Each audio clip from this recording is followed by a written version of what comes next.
not coming back from Vermont just to go to his show. Right. Because they don't want to come back exhausted and show up on radio and start playing in the morning. Yeah, yeah. Sunday morning show, but isn't this fun? It is. It's a lot of fun. It's very casual. You're going to get your own show?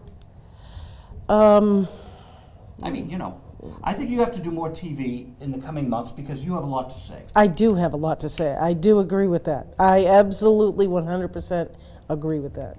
So you were talking about the franchise fee when we got our surprise phone calls. Yeah. 183 grand. 183 grand goes to the Channel 3 or our public access TV station, and we don't know what happens to that money. The books are, you know, they're secretive. They're secretive about what's going on, and there's no programming. I mean, if there was good programming, then we wouldn't be asking where's the money, you know? We wouldn't be as antsy. But if there's no programming, then where's that $183,000 of the people's money every single year? And as things get tighter financially, it's going to become more and more of a problem.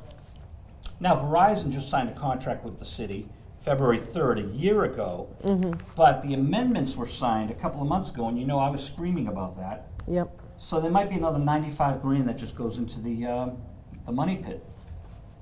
95, because I mean, I switched from Comcast to Verizon, so I still pay.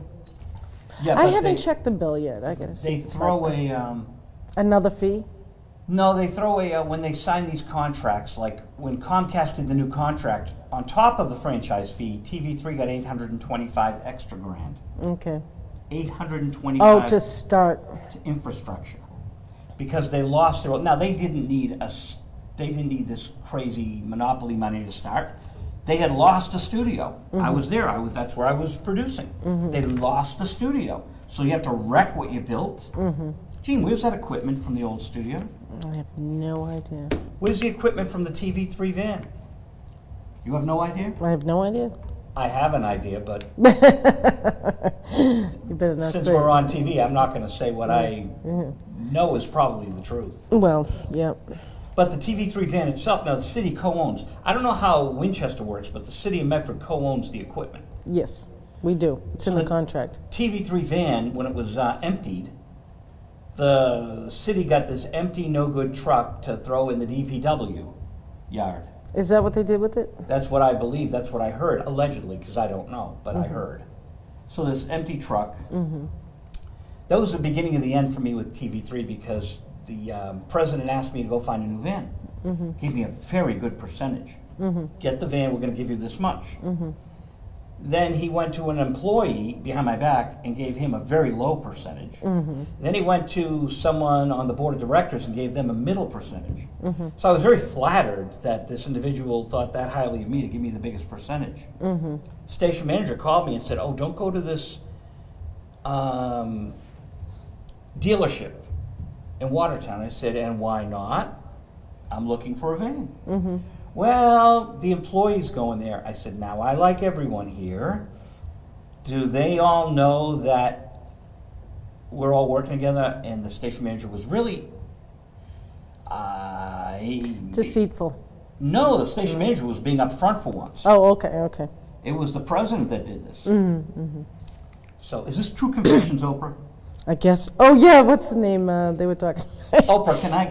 Armstrong. I'm going to give you my true confession. Yeah. I did steroids. I'm a very nice guy, but I was a little upset. So what I did was a very nice way. I called up the other people and said, "Look, I'm backing out because I like you guys. So I'm going to be the bigger person and back out. I think it was wrong to send 3 people out, cross wires, and then we're going to wreak havoc with all these dealers. We don't need that bad blood." So I backed out. But then the vice president of the station, who was no longer with the station, walked in one night, and the president was in this studio room, but in Medford, and the vice president's in there, and I just thought I'd be have a little fun. I said, "Hey, you know, man," I said his name, too bad about the van, because I think I could have got us a nice van. What are you talking about, Joe? I said, you don't know about the deal made with me? Started fuming. Because the board of directors is supposed to have a meeting and then assign it to one person, and clearly that didn't happen. Do you know I've never put that on my blog? That whole incident. So, Oprah, I'm glad I'm talking to you. I'm glad you're talking to me, too. So, okay, so I know these two, and they were both hotheads. So, you know what I'm doing. I'm winding them up. But I'm being just so nice as pie. And then the president comes out, and the vice president is like, you didn't tell me. Well, you didn't need to know. And they started going at it, these two Italian guys just like blowing their stacks. It was violently loud. Vesuvius had went off, and I'm just sitting there smiling. They both turned and started screaming at me. And I said, I didn't do anything. Bye. You two can fight amongst yourselves. And I walked out the door. I think that's why there's a little animosity, because I just put the mirror up and I was very polite. You know how you are sometimes you're always very polite. I was as polite as you. They were the ones screaming, but sure, Oprah, I did set it up. Just knowing their personalities. But they could have been very polite gentlemen, right? They could have said, hey, Joe, we're sorry. We're going to have a board meeting. We're going to do it the right way. But instead, they exploded. It just proved my point. So, that's the way things are done. That's business as usual. Yeah, but it's a nonprofit with a board of directors. And it's the public money. It is the public money. That's my beef with it. Now, in another city, there is a fellow who wanted to be manager of our station in Medford. Great guy. Really good guy. And I love all cultures, so I'm not singling out anyone for being Italian. I just said the Italian guys. And this person is someone I've known for a long time, African American, went for the job. And everything's all white in Medford. Everything is white. And might I say a couple of things? Our whole entire city council is white. Our whole entire city school committee is white. Every department head is white.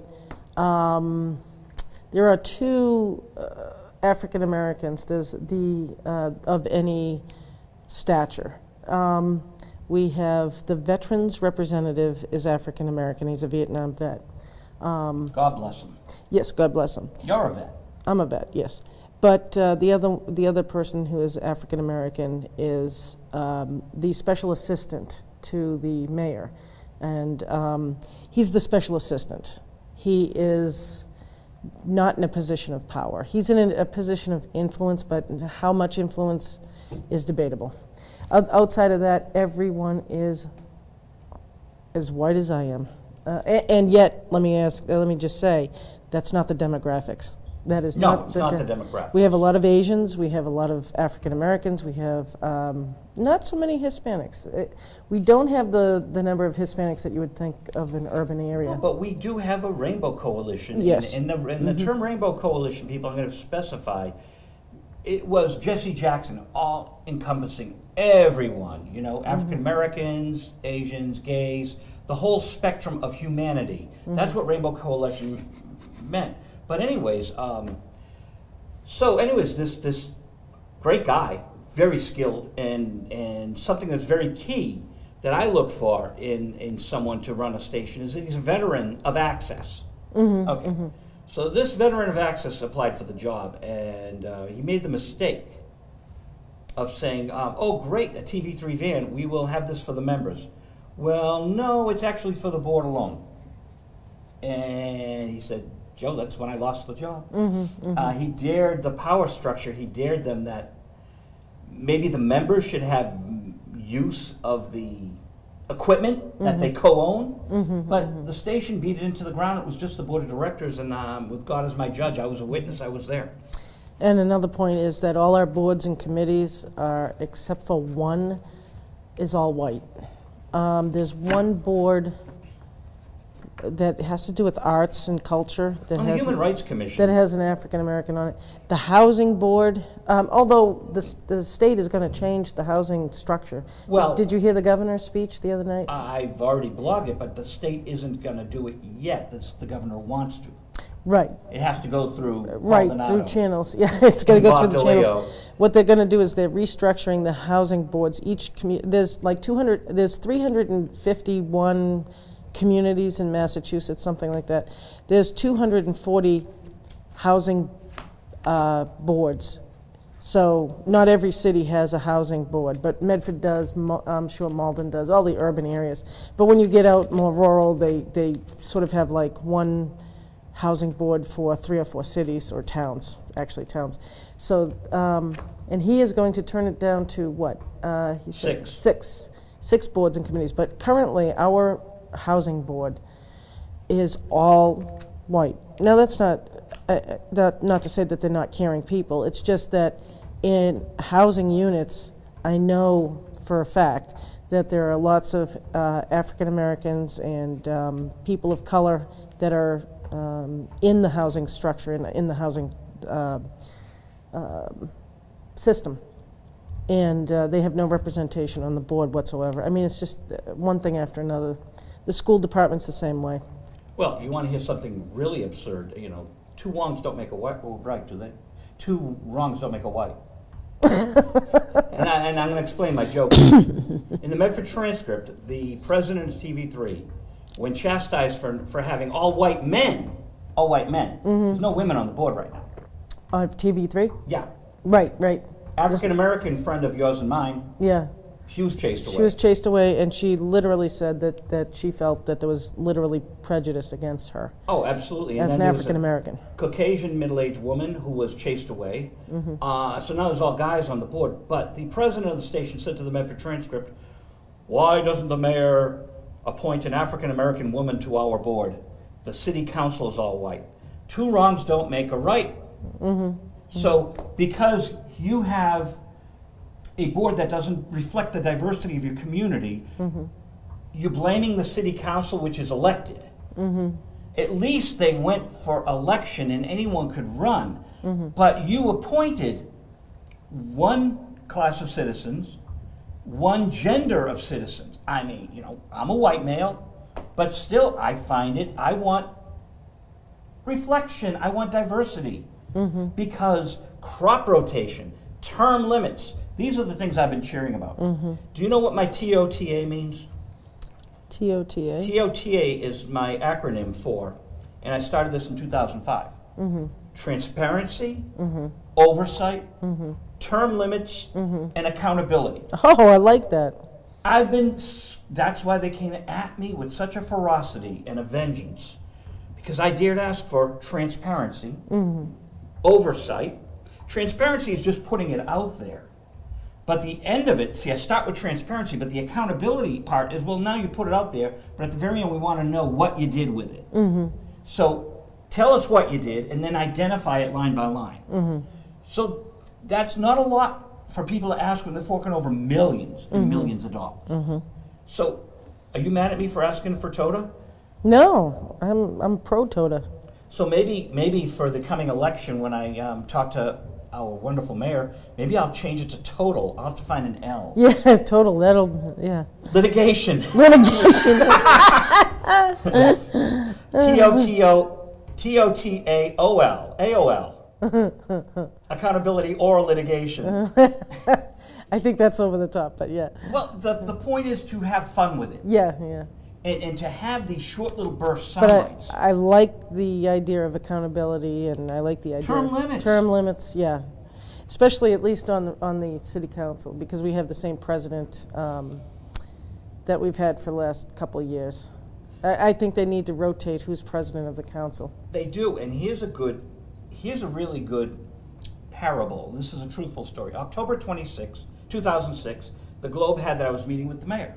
So I met with the mayor and Richard Lee, remember him? Yes, I do. He was the budget director before Stephanie. Okay, so Richard Lee's in the meeting, and myself and Mayor McGlynn. And I said, well, you know, Your Honor, TOTA is what I'm pushing. And I want term limits. Oh, term limits. How can I ask them for term limits? I said, easy. They're a nonprofit. You're not. You're elected. I found, fine. You know, there's a big difference, Mayor McGlynn, and I still believe it. You can get away with not having term limits to a degree, because at least you put your neck out there on the line. But we have no voting for this, so that was the first thing. And as I'm leaving, the mayor was very friendly with me. Joe, come back. I really miss the parades on TV3. And I said, I'll fight for you. We had a great meeting. I was tarred and feathered by the station and by, 3 of the city councilors. Well, because once, and this is true of anybody, power corrupts and absolute power corrupts absolutely. Once you get in that seat and once you get accustomed to a certain amount of power, you want to maintain that power. There's always a fear of losing that control and that power. We saw it on the 8th. Yes, on Elvis Presley's birthday. We saw it, and it was the flower of... and this is a universal principle. This is not just about Medford. It could be Boston. It could be any town in Massachusetts. The reason I brought the mayor's story up, full screen, please. 2 of us. Thank you. Because I feel, Jeff, I feel like it's a news desk. I feel like we're... anchors. It's great. We are. Yeah, we're news anchors. Here's what I wanted to bring up was that Penta, at the last council meeting, now is lobbying for term limits for the council president and vice president, what you've just been discussing. Well, finally, an elected official who cringes at the thought of term limits is actually bringing it out the way Mayor McGlynn wouldn't. Right, but that's term limits for, not for the elected official, but just for the presidency, for who's going to run the presidency, so they still get to be elected officials. I like Bob Penter and the way he approaches things. I wish Bob and Brianna and Caraviello and Michael Marks were a little more proactive, because I feel that we're more proactive than they are. And I'll put my neck on the line and just say yeah, it. they have to answer to the whole city, so. Right, but, I think that there should be term limits for all of them. And I think Bob Penta should run for mayor. And whatever the mayor throws at you, take the hit. Because you know what? It's a soundbite. And once it's over, and, they're going to attack you on your law degree or not having a law degree, big deal. They'll attack you for something, yeah. Big deal. Once that, well, he has a long record, so. Run on your record. Yeah.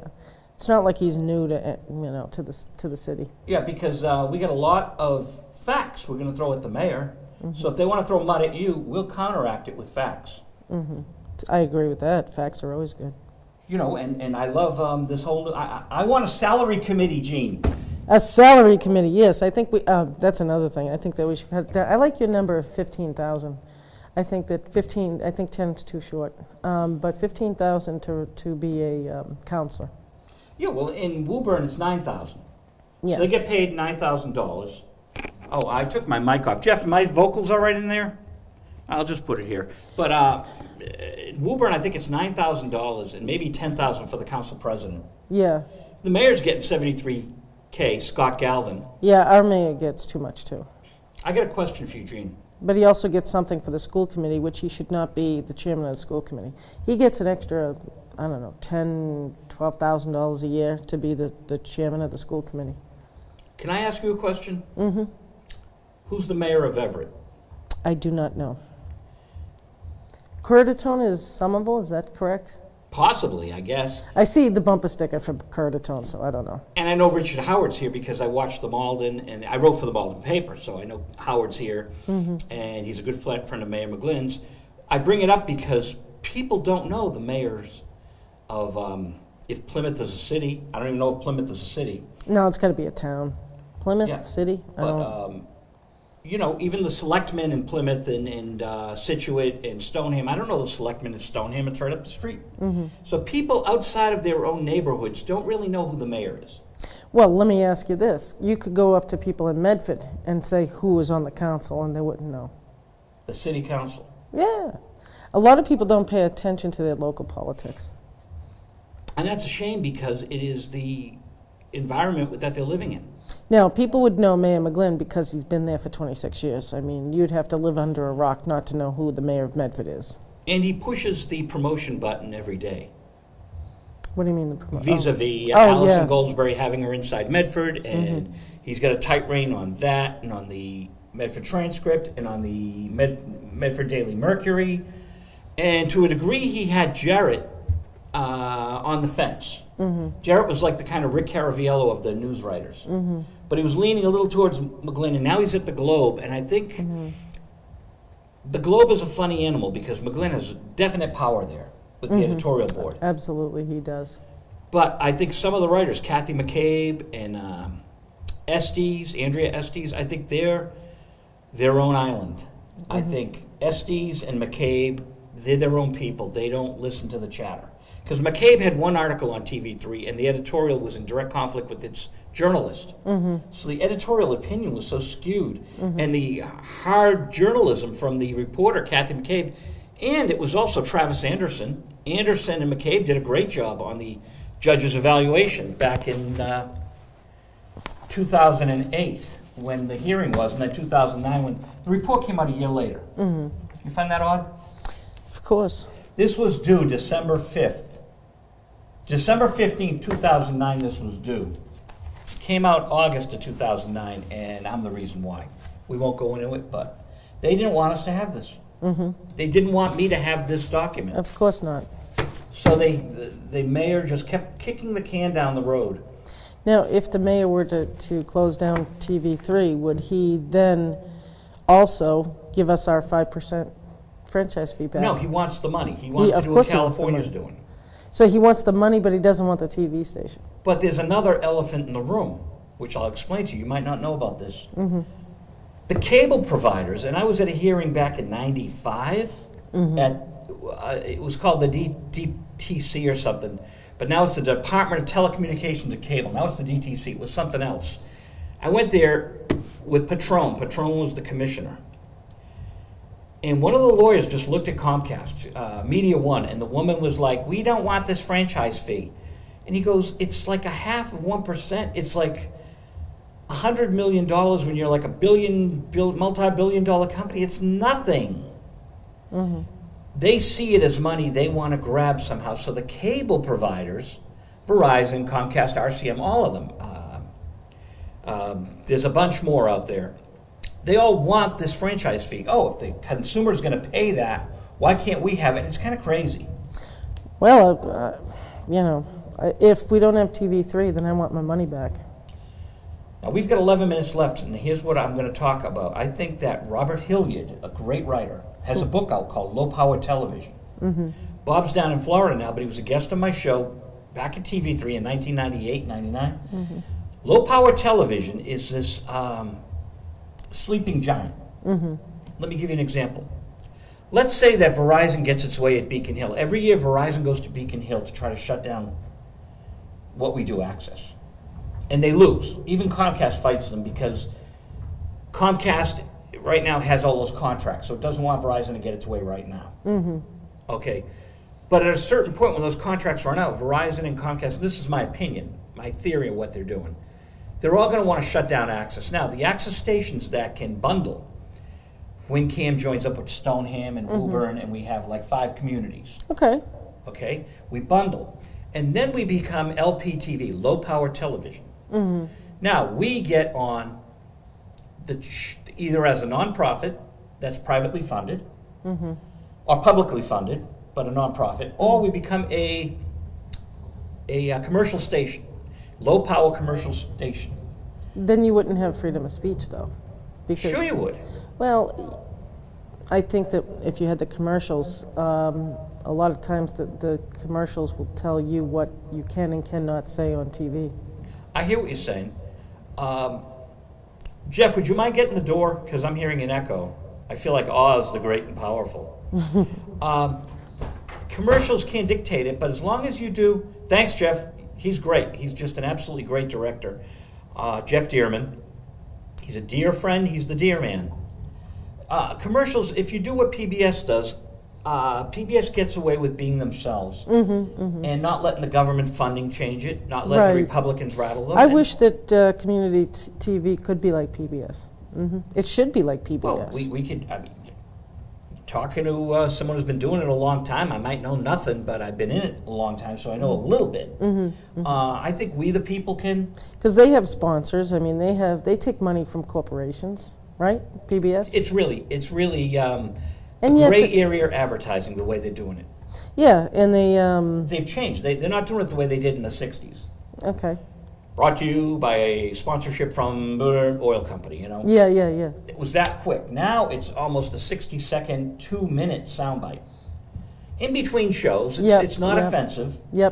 But it's advertising. It's advertising. In a subtle way. And it helps pay for the TV programming. But even in the dawn of television, when they had those old products that they were selling, yes. You know, the quiz show was sponsored by a pharmaceutical. Right.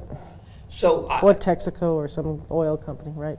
But so we can institute these changes, Jeanne, and I'm looking at any angle we can take to enhance access, to make it more accessible to all the people.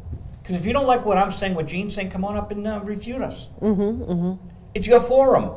We don't stand in your way. But people don't. You know what a hot set is? Well, you know, it takes a lot of courage to put yourself out there. A hot set is a host-operated set. Okay. So this station doesn't have a hot set, but you can go into some stations and press a button and you're on the air. Oh, really? And, you know, it's a good way to do access because that's no muss, no fuss. Then there's still what you said, putting yourself out there. Have we covered what you wanted to cover? Public safety. Well, the one thing that we have 8 minutes left, so I just one of the issues that I'd like to find out about Winchester is how they do their security in their high school. I know that comparing Winchester to Medford isn't equal because you're more suburban and we're more urban, but we don't have that many security. We have one full-time police officer at the high school, and he's armed. But outside of that, we have some security guards, but it's not sufficient enough. And I was wondering, I wanted to ask the police chief if we did have security that was not armed up at the high school, would they be under the auspices of the Medford Police Department? Or would they be a private security company that would come in and do the security? I wonder how that would work, because we definitely have to have more security up at the high school and throughout all of our grade schools as well now. But I don't want to turn our high school into a fortress. I don't want to turn our schools into fortresses. But we definitely need to do something towards more security. And I would think Medford businesses would pay for the security guards maybe over and above, so that you're not taking it from public monies. I don't know. Sponsor the security at the high school. Our business community is being hit hard. We have a very small business community in Medford. We really do, and they're hit harder for taxes. They pay twice as much as we do as a resident. Our tax rate is something like $13 for every 1,000. They pay like $24 per 1,000 per month. Per 1,000 for the property value. So we've only got 30 seconds left. Sorry, I missed. Oh my God. Okay. Hey, it's great having you here. Yeah. Oh, you're thank always you. welcome. Thank you so much, and I hope to talk more about public safety in our schools. Come in with a script, and I won't take as much time on the floor because I like to ramble. Oh, that's fine. It's a very folksy show. Yeah. Views and opinions here. Yeah, that makes it fun. Jeanne Martin and Joe Vig. And thanks, Jeff Dearman. Thanks, Judy Kellerman. Thanks, Sean O'Brien. David Gauthier. And next week, Stephen Lee Bieber returns. He's a great guy, author of Heebie-Jeebies and CBGBs, a Jewish punk rocker in New York. It's going to be a lot of fun. All right. Yeah, that was good. Bieber's great. It was his birthday, and I said, come to the show. And he goes, bring your camera.